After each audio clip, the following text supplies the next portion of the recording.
Gyvenimas tai kelionė siekiant ryškiausių žvaigždžių. Tai lobis, kurį vieni brangina, o kiti išvaisto. Kryptis, kurią pasirenkame, yra tik mūsų pačių rankose. Fethullah Gulenas, islamo mokslininkas, autorius ir poetas, pasirinko ieškoti žvaigždžių. Taip jis praleido savo gyvenimą, nuolat ieškodamas ryškiausių ir kviesdamas mases eiti kartu. Fethullah Gulenas sakė, tie, kurie siekia kilnių tikslų ir imasi veiksmų jiems pasiekti, išlieka gyvi. Visas jo gyvenimas yra šių žodžių liudijimas. Tie, kurie savo rankose laiko šventąjį vilties gralį, turėtų vesti širdį su kilniais tikslais atgimimo šaltinio link. Vesdamas Korano ir pranašo Mohamedo pavyzdžiu, Gulenas ragino 10 000 žmonių branginti šį gyvenimo lobį. Gyventi visavertiškai ir įkvėpti gyvybės kitiems, o ne švaistyti brangią dovaną, kuri jiems buvo duota.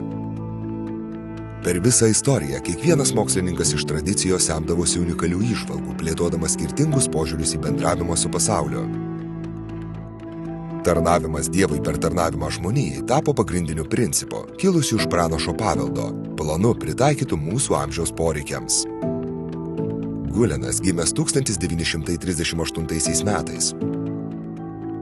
Neramiame pasaulyje, tolimame Turkijos kampelyje, užaugo neturtingoje, bet pamaldžioje šeimoje. Nepaisydama blogų ekonominių sąlygų ir politinių persekiojimų, su kuriais susidūrė tikintieji valdančiojo režimo metais, jo šeima pasinėrė į islamo religiją. Giliai įkvėptas tėvų atsidavimo tikėjimui ir mokytas kai kurių žymių tuo metu religinių mokslininkų, Gulenas greitai tapo įtakingu pamokslininku turinčiu autoritetą islamo moksle.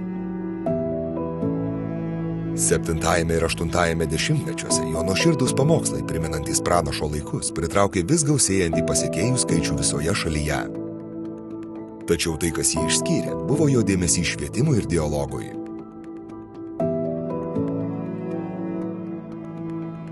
Turime sujungti protą su širdimi, sakė Gulenas.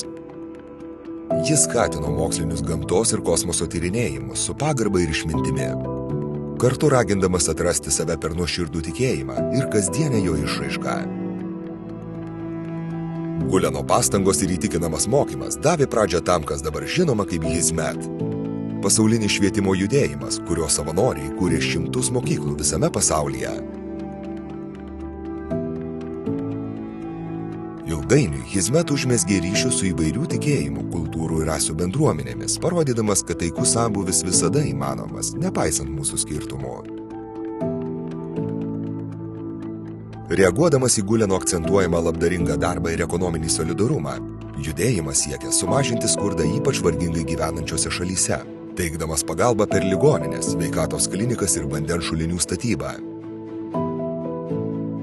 Gulenas buvo žinomas dėl savo tvirtos pozicijos prieš smurtą, radikalizmą ir religijos, ypač islamo naudojimą politiniai naudai. Nepaisant atsidavimo šioms vertybėms, Turkijos valdantysis elitas jį laikė grėsme. Tad galiausiai jis buvo priverstas išvykti iš šalies ir niekada negrįžti. Kaip ir daugelis šviesuolių prieš jį, Gulenas patyrė pasekmes dėl idealų, kuriuos gynė. Po gyvenimo paskirto tarnystei žmonėms.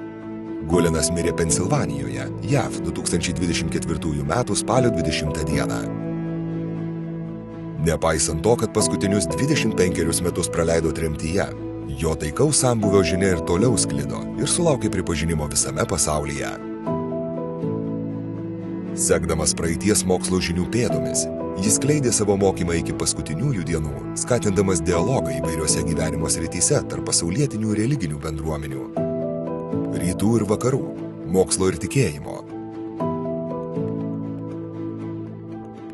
Šiandien jo palikimas ir toliau įkvepia siekti taikaus sugyvenimo ir tarnystės žmonijai.